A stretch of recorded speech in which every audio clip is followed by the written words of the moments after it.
Shalom, selamat pagi Bapak Ibu Saudara-saudara yang dikasihi oleh Tuhan Yesus. Selamat berjumpa kembali pada pagi hari ini.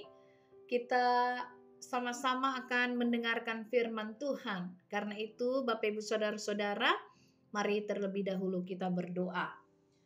Ya Bapa, terima kasih Tuhan kalau kami boleh bersekutu bersama-sama pagi hari ini dalam persekutuan di dalam renungan pagi untuk mendengarkan firman-Mu.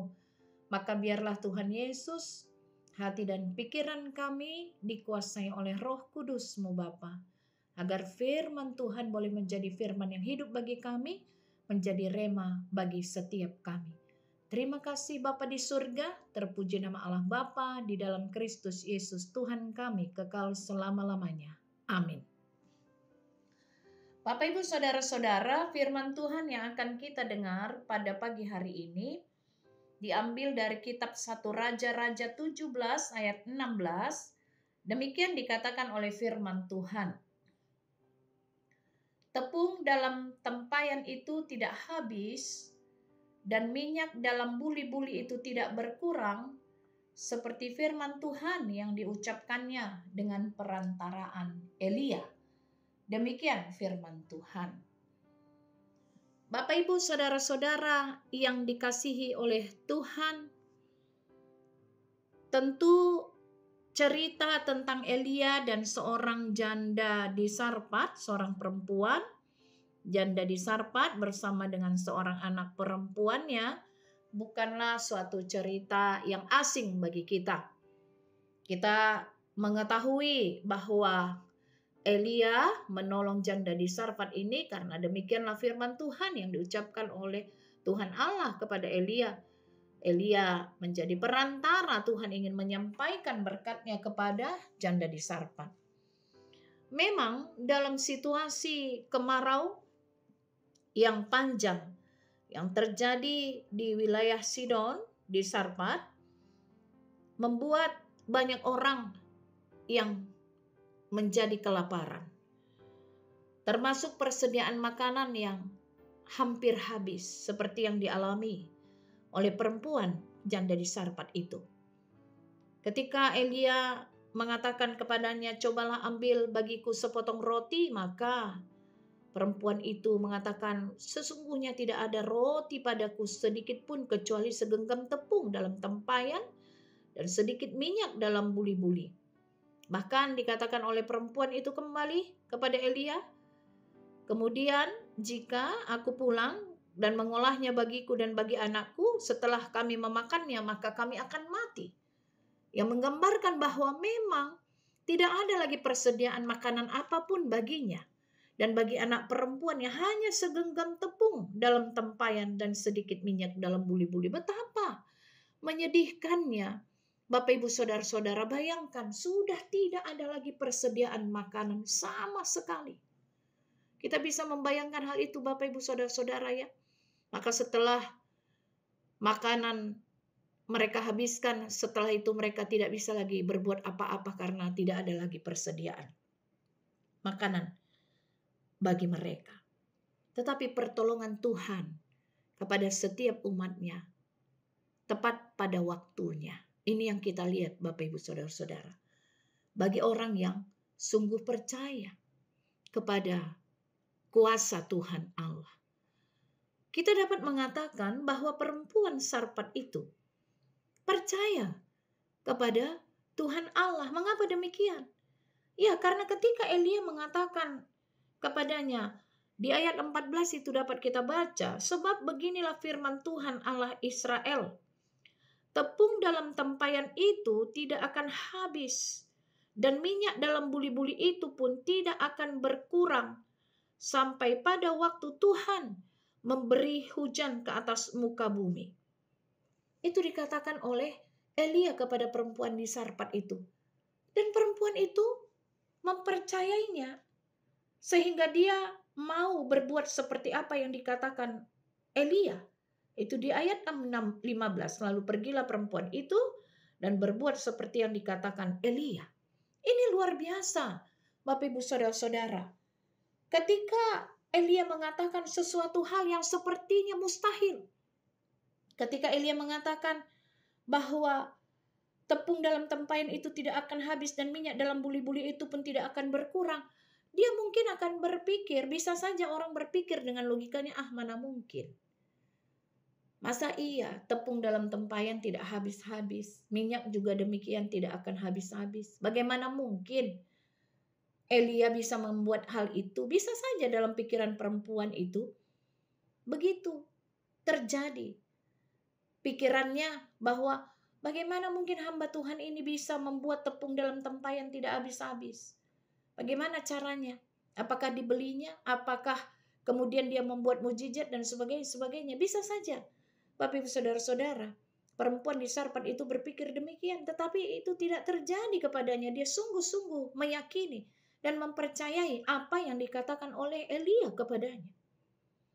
Dan ini tingkat iman yang sama seperti juga yang dilakukan oleh seorang perempuan yang mengalami pendarahan.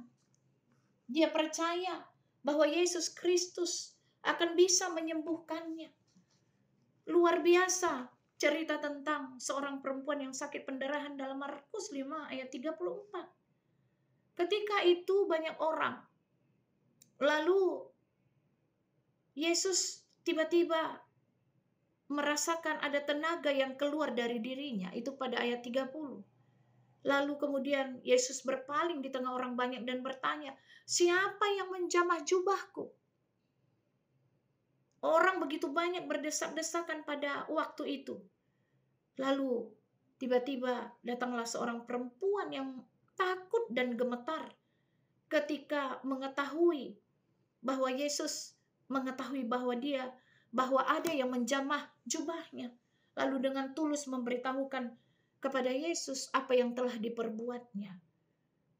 Maka apa kata Tuhan Yesus kepada perempuan itu?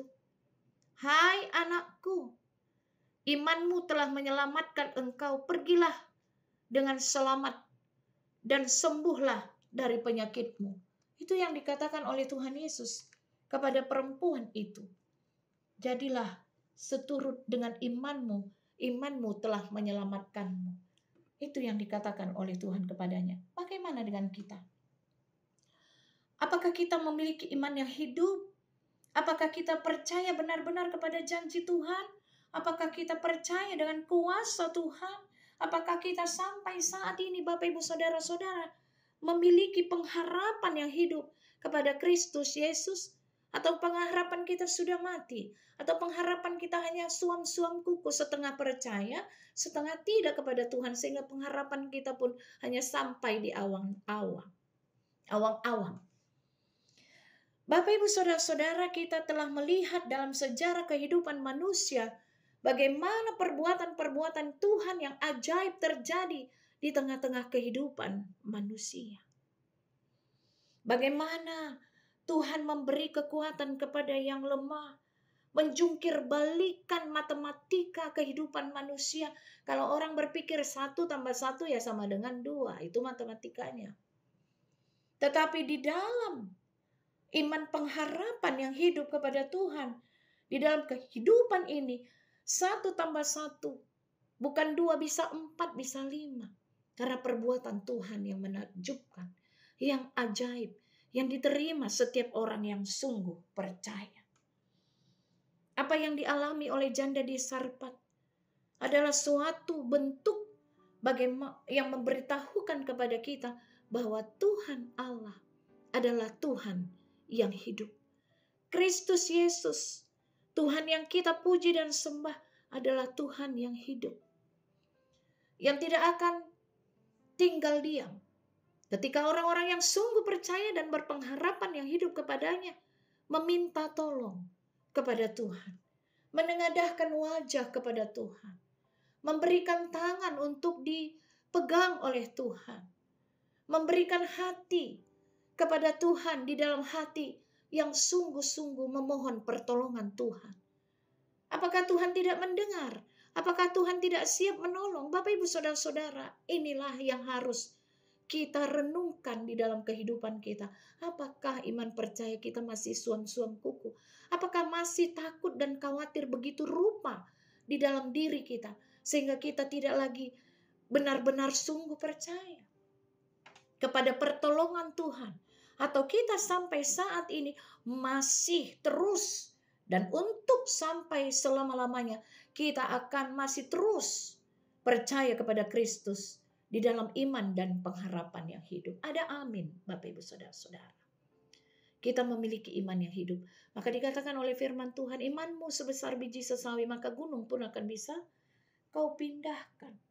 Yang paling penting adalah meyakini firman Tuhan, mempercayai seluruh janji-janji Tuhan, mempercayai bahwa Tuhan yang kita puji dan sembah adalah Tuhan yang hidup, yang sanggup mengubah apapun juga di dalam kehidupan umatnya, seturut dengan kehendak Allah yang terjadi dalam kehidupan kita.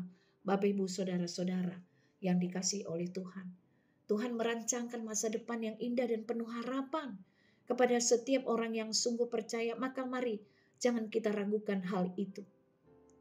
Kalau seorang perempuan janda di Sarpat mendapat tambahan tepung, minyak dalam tempayan, kita lebih dari mendapatkan hal itu. Kita mendapatkan penyertaan Tuhan. Kita mendapatkan sukacita dan pengertian, hikmat, kebijaksanaan. Kita mendapatkan berlimpah-limpah berkat Tuhan di dalam kehidupan kita. Maka kita harus terus bersyukur pada Tuhan dan sungguh-sungguh percaya. Imanmu lah yang menyelamatkan. Amin. Kita berdoa. Bapa di surga, terima kasih untuk firman Tuhan yang boleh kami dengar pada pagi hari ini. Kami sungguh berterima kasih dan bersyukur Tuhan, memiliki Tuhan Allah seperti Engkau yang setia, yang penuh dengan kasih dan rahmat, dengan anugerah yang besar kepada setiap umat-Mu yang sungguh percaya kepadamu. Maka biarlah iman kami tetap menjadi iman yang hidup. Bapa menyertai dan memberkati kami. Terima kasih Tuhan Yesus, terima kasih Bapa.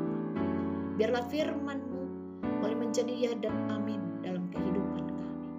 Terpuji nama Allah Bapa di dalam Kristus Yesus Tuhan kami, kekal selama-lamanya. Amin.